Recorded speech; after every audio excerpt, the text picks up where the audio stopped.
ou você adapta, ou o seu negócio morre. Todo mundo, sem exceção que está aqui nessa sala, não tem ideia do fenômeno sociocultural e econômico que é a internet.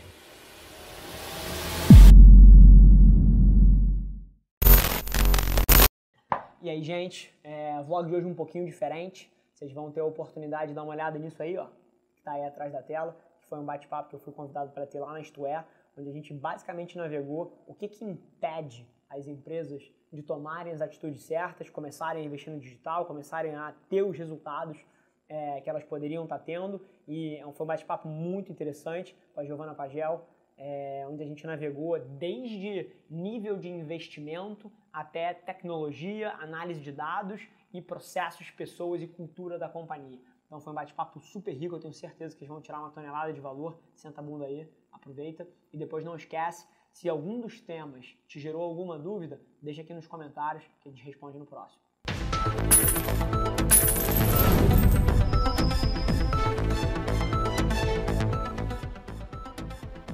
Olá, boa tarde, sou Giovana Pagel, está começando o Dinheiro ao Vivo desta quarta-feira, 26 de junho. No programa de hoje, contamos com a participação do empreendedor Rafa Avelar, CEO da Avelar Mídia. Obrigada pela sua presença e seja muito bem-vindo, Rafa. Prazer estar aqui, obrigado pelo convite. Estou bastante animado para as discussões que a gente vai trazer. Bacana, daqui a pouquinho a gente conversa melhor. Muito bem, agora a gente vai falar sobre empreendedorismo, a gente vai falar sobre muitas coisas bacanas, interessantes, envolvendo redes sociais, marketing digital, marketing de conteúdo. E eu estou recebendo aqui o Rafa Avelar, que é CEO da Avelar Mídia. Bom, mais uma vez, seja muito bem-vindo. Você é um jovem empreendedor, já com muitos negócios aí, né, bacanas em andamento.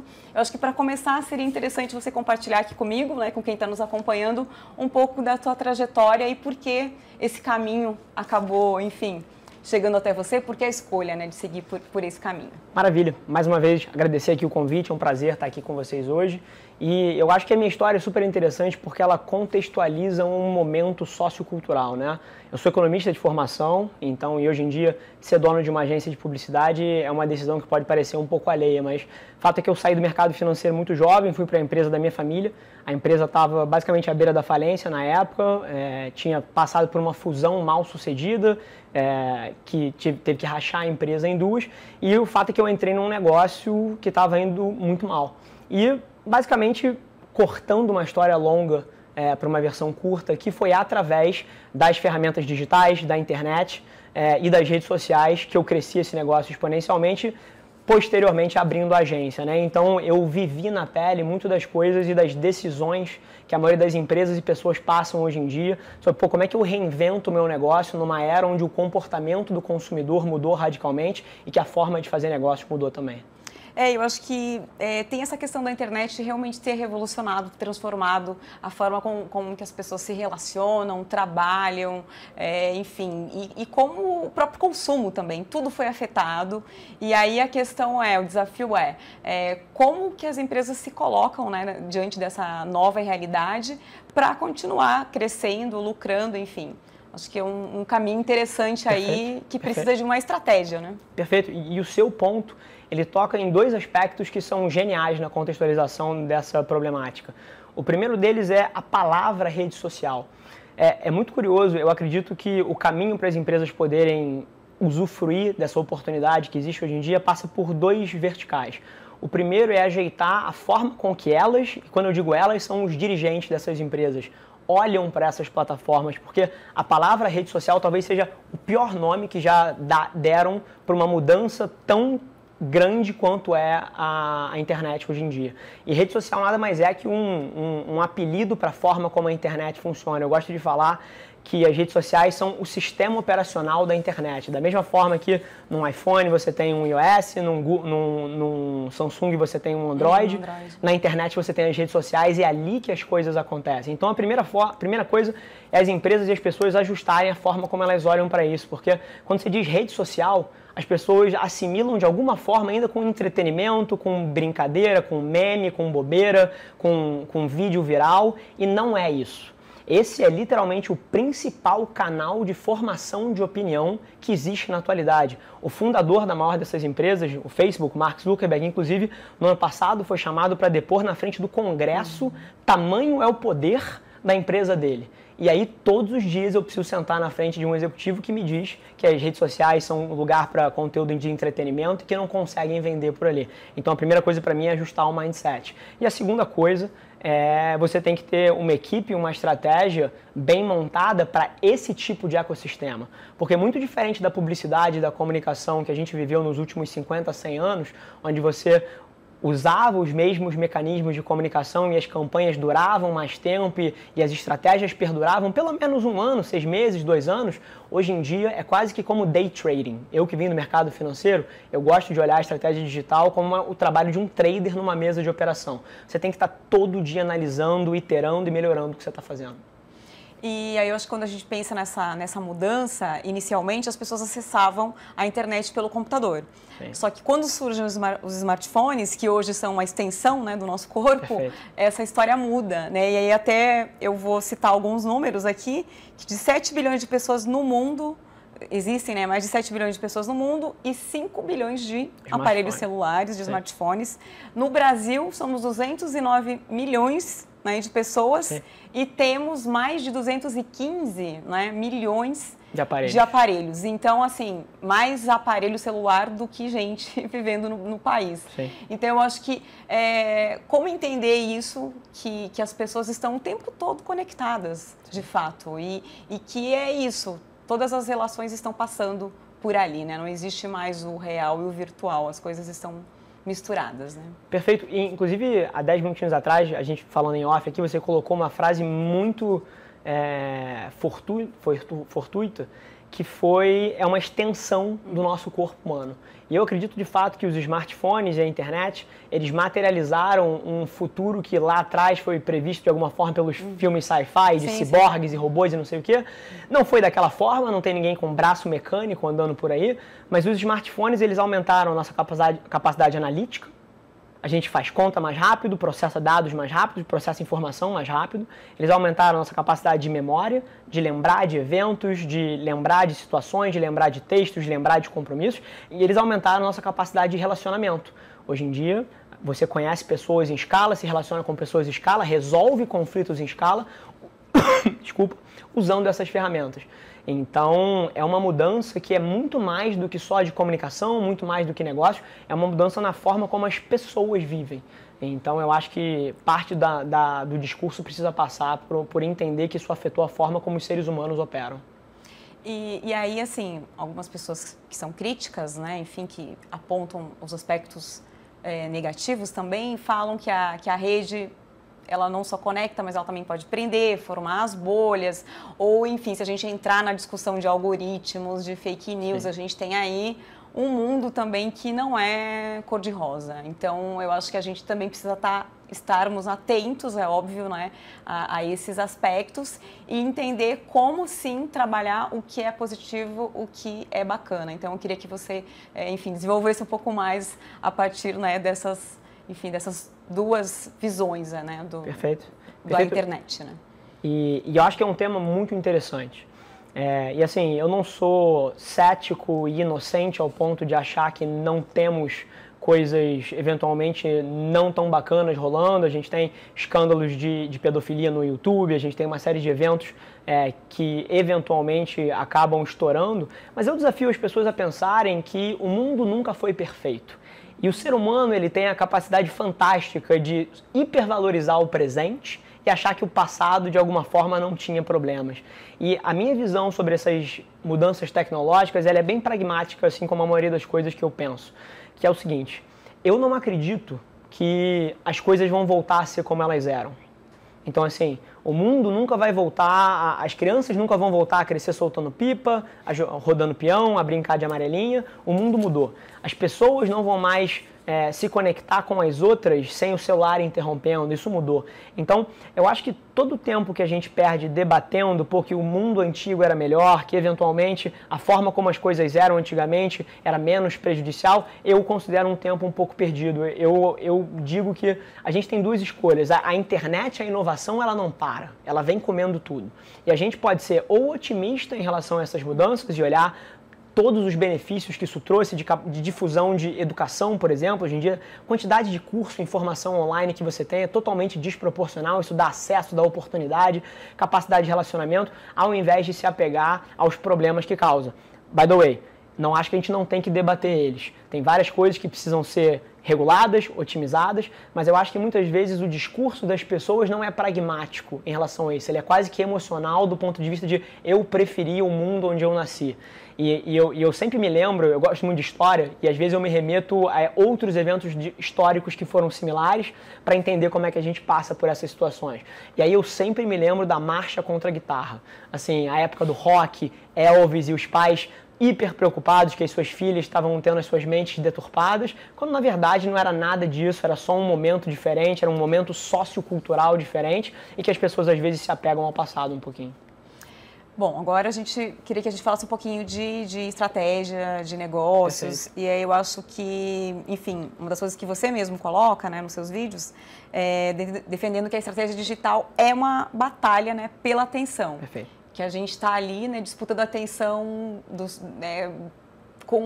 concorrentes, e aí como dribla isso, como oferece algo bacana para que a pessoa, diante desse universo que ela tem de informação e de possibilidades, te dê uma chance. Ela vai parar para te assistir, né, para ver, enfim, o que você está oferecendo, o seu produto, o seu serviço. Perfeito.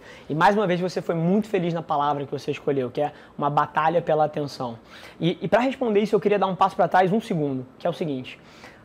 Quando que isso tudo mudou na minha visão, né? Porque o digital já tem 20 anos, assim, já tem 30 anos. Se você for voltar nos primórdios de e-mail marketing, banner ads, isso foi na década de 90 que isso pegou muito forte, e-mail marketing. Mas o que mudou fundamentalmente foi a difusão dos celulares. E não só com o barateamento dos aparelhos, dando mais acesso para as pessoas, como a difusão de pacotes de dados mais acessíveis para as pessoas, surgimento das redes de Wi-Fi, que permitiram às pessoas consumir mais vídeo. Na hora que isso aconteceu, os seres humanos, eu e você, deixamos de ser só consumidores de conteúdo, que a gente sempre foi, o ser humano sempre consumiu palavra escrita, foto e vídeo, a gente sempre consumiu conteúdo, e ele passou a ser produtor de conteúdo. Todo mundo que está aqui na redação produz conteúdo no seu Instagram pessoal, na sua página de LinkedIn, no seu Facebook, dando a sua opinião. E na hora que os 7 bilhões de pessoas passaram a produzir conteúdo, a dinâmica de competição das empresas mudou. Porque elas, ao longo da história inteira, elas só competiam entre si. Então era a empresa A fazendo a sua propaganda, competindo com a empresa B pela atenção das pessoas. Só que agora, no meio dessa relação, tem o vídeo do seu melhor amigo. Tem o texto do seu colega de trabalho, que é muito mais interessante do que a ação promocional da empresa XYZ. Então, essa é a principal coisa que as empresas precisam mudar no mindset delas, que a propaganda, se for só ela, isso não funciona mais. E aí o que funciona? Que eu acho que não adianta a gente problematizar e não dar um caminho. Claro. É conteúdo. Então, ação publicitária hoje em dia, ao invés de se encher o saco das pessoas com uma pop-up, com um banner, com uma comercial de TV chato que fala de promoção, que fala de preço, é conteúdo. É gerar valor para essas pessoas através de produção de fotos, vídeos, texto e áudio, distribuídos nas 7, 11 plataformas, que são as plataformas que dominam a atenção das pessoas e que gere valor para elas. Que seja um conteúdo que ajude ela a se motivar, a se informar, a se entreter e de forma indireta posicione a sua empresa no top of mind daquele consumidor para quando ele for tomar uma decisão ele lembrar de você. E aí, no caso, isso entra no que a gente pode também entender como um marketing de conteúdo, né? Perfeito. E aí, como fazer isso eficiente, além do que você já mencionou? Como que você, eu queria que você explicasse um pouco como que normalmente costuma ser a postura dos teus clientes, né? As principais dificuldades que você tem para mostrar que é possível, sim, produzir esse conteúdo, né? Bacana, que não vai ter esse perfil que você, enfim, acabou de explicar e chegar até os clientes. Perfeito. Então eu vou dividir essa resposta em duas partes. A primeira é como é que você faz para produzir um conteúdo que funcione e a segunda, quais são as dificuldades desses clientes, né? Então, falando de produzir conteúdo que funciona, a primeira coisa que um publicitário ou um jornalista ou um marqueteiro precisa fazer é tirar o seu interesse dali de dentro. Porque as pessoas evoluíram a um ponto que quando você coloca uma peça que claramente está tentando enganar alguém ou convencer alguém de uma maneira obscura ali a tomar uma ação, a pessoa, ela saca na hora. Então, o altruísmo na produção de conteúdo, quando você for gerar valor, quando você for dar informação, você dá informação. Na hora que você for vender, você vende, mas você não mistura as duas coisas tentando enganar alguém. Então, o conteúdo ele tem que ser altruísta, ele tem que ser focado no que a pessoa com quem você quer se relacionar quer ver, e não com o teu objetivo comercial. Essa é a primeira coisa. Mas, ao mesmo tempo, eu encontro uma dificuldade gigante nas empresas de fazer isso, por alguns motivos. Pressão por resultado de curto prazo, falta de investimento. Eu colocaria 4 ícones dentro dessa esfera. Pressão por resultado de curto prazo, os orçamentos cada vez mais curtos, mais apertados, pressões financeiras, competição. Isso atrapalha uma visão um pouco mais de longo prazo de construção de relacionamento, que é o que é necessário nessas plataformas.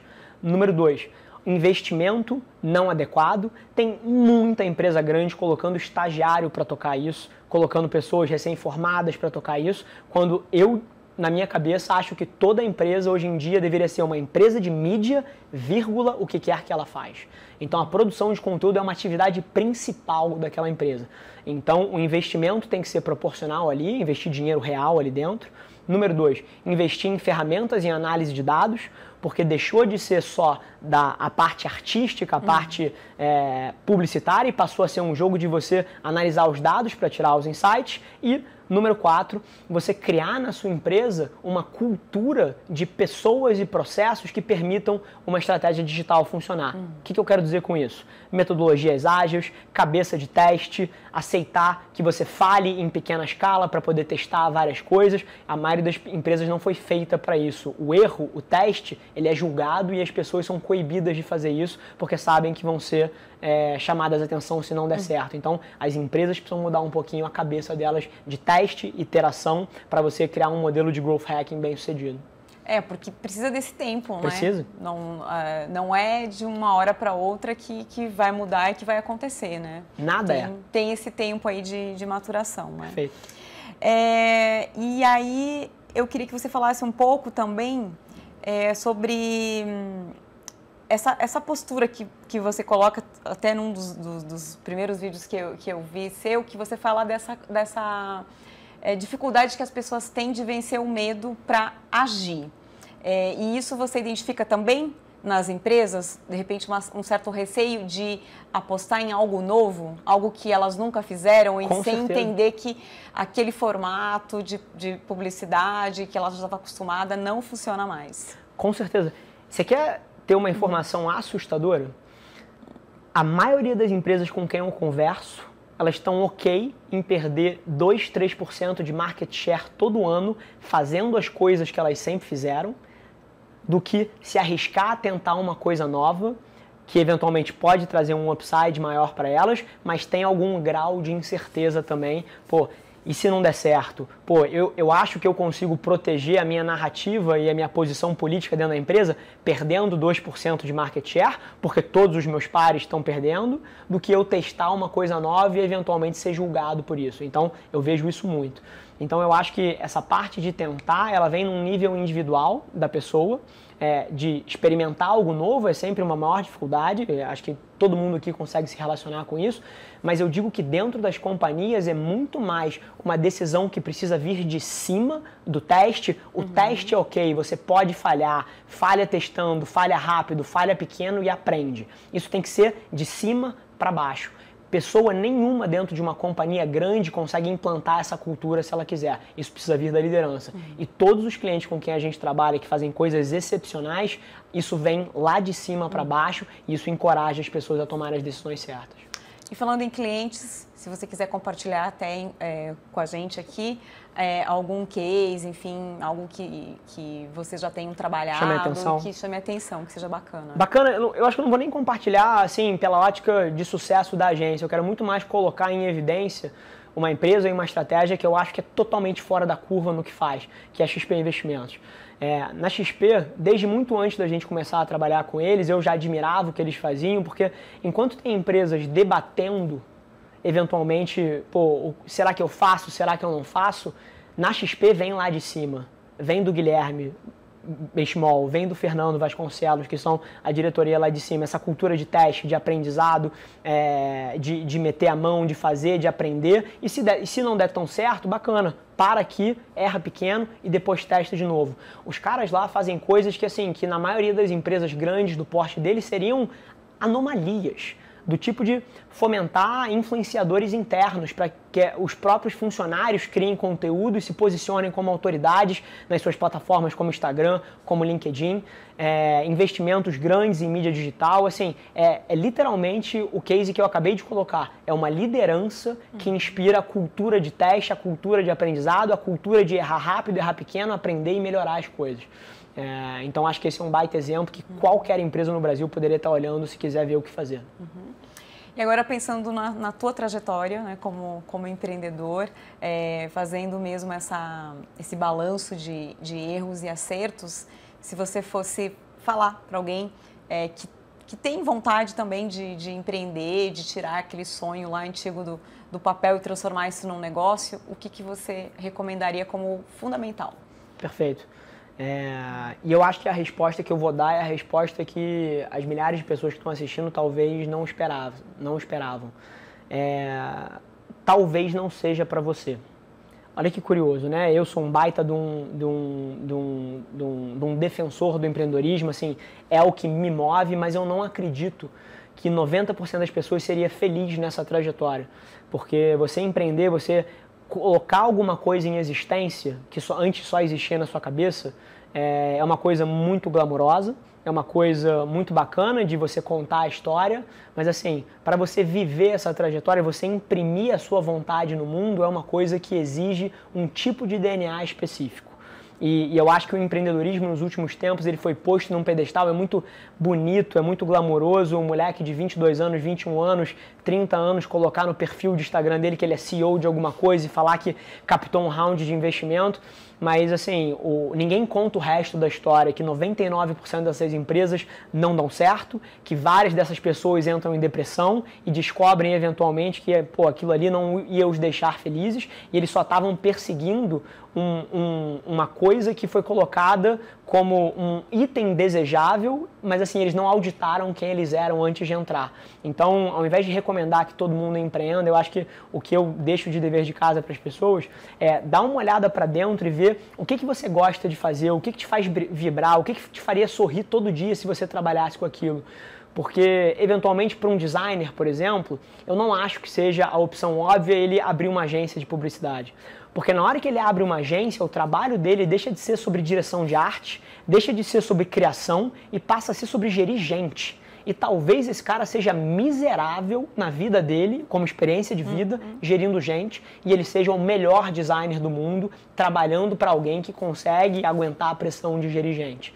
Então, assim, eu acho o empreendedorismo uma ferramenta fantástica para inovação, para crescimento do PIB do Brasil, e acho que o Brasil está dando um show aí de fomentar essas atividades, mas eu não acho que é para qualquer um. Eu acho que o dever de casa é cada um auditar um pouquinho o que é e o que te faz sorrir e mapear as suas ações para lá, ao invés de perseguir cegamente o que está glamorizado hoje em dia.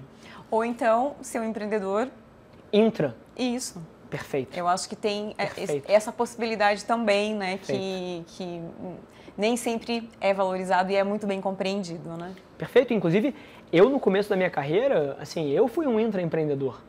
Quando eu saí do mercado financeiro para a empresa da minha família, eu fui um intraempreendedor. E ali eu tive não só a oportunidade de aprender um pouquinho antes de tomar as rédeas e fazer eu mesmo, mas além disso eu tive quase que a mesma experiência que eu tenho hoje em dia, porque eu tinha a capacidade de inovar, de testar coisas, de criar, aquilo ali me preenchia como profissional, como pessoa, como ser humano, então é uma coisa que eu recomendo com certeza, porque acaba que a forma como eu fui construído, o meu DNA, a criação que a minha mãe teve de mim, me fizeram uma pessoa que aguenta um nível de pressão fora da curva, que tem uma energia acima da média.